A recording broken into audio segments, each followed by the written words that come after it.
सभी को जय मसीह की।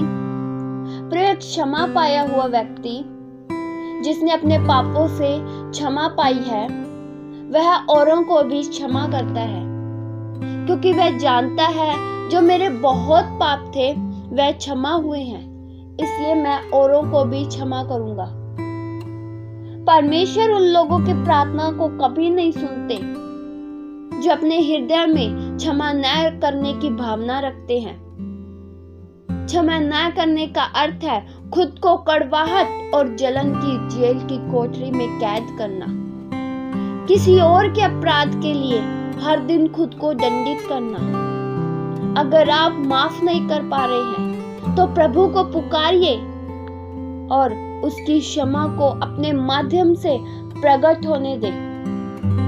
बाइबल में हमें क्षमा न करने वाले एक सेवक का दृष्टांत दिया गया है।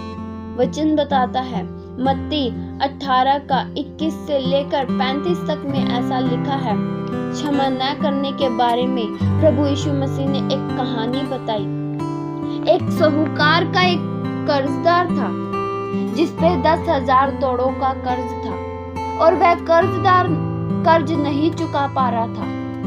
वह कर्जदार ने साहूकार के पैरों पर गिरकर गिड़गिड़ाने लगा और साहूकार ने उस पर दया करके उसके कर्ज को माफ कर दिया। परंतु जब वह दास बाहर निकला तो उसका एक मित्र मिला जो उसके 100 दिनार का कर्जदार था।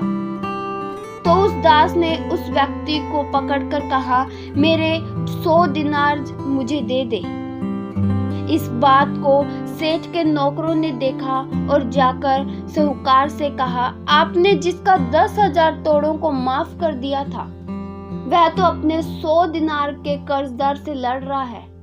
साहूकार ने उस व्यक्ति को जल्दी बुलाकर कहा, हे दुष्ट दास, मैंने तेरा सारा कर्ज माफ कर दिया था क्योंकि तूने मुझसे विनती की थी। और क्या तुझे अपने संगी दास पर दया नहीं करनी चाहिए थी? जैसे मैंने तुझ पर दया की थी वैसे ही तुझे 100 दिनार के कर्जदार पर दया करके उसको माफ करना था। प्रियो, हम सब पापी थे और कितना मर्जी कर्म कर ले हम परमेश्वर को अपने दम पर खुश नहीं कर सकते थे और न ही अपने पापों की भरपाई के लिए कुछ दे सकते थे। हम तो क्षमा के लायक भी न थे, पर जब हमने प्रभु यीशु मसीह को पुकारा तब प्रभु यीशु मसीह ने हम पर तरस खाकर हम पे दया की, हमें माफ कर दिया। पर प्रभु यीशु मसीह हमसे कहते हैं, जैसे मैंने तुमसे प्रेम रखा और तुम्हारे को क्षमा कर दिया, तुम भी एक दूसरे के अपराधों को क्षमा कर दो।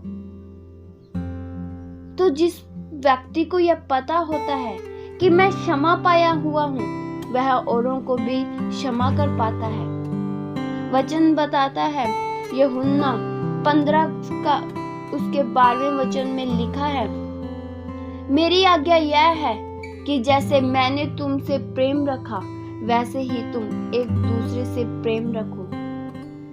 हम क्षमा वैसे ही करें जैसे हमें क्षमा किया गया है, और अगर हम क्षमा नहीं करते हैं तो हम उस दुष्ट दास की तरह है जिसने अपना तो क्षमा करा लिया पर दूसरों का नहीं कर सका। इसलिए एक दूसरे को क्षमा कीजिए, कड़वाहट को दिल से निकालिए। जो क्षमा आपने पाई है उस क्षमा को आगे बहने दीजिए, आगे प्रवाहित होने दीजिए। है आप पे दया की गई है, इसलिए आप दूसरों को भी माफ कीजिए, दूसरों पे भी दया खाइए। इस वचन के द्वारा परमेश्वर आप सभी को आशीष दे। आइए हम प्रार्थना करें। Hallelujah, hallelujah.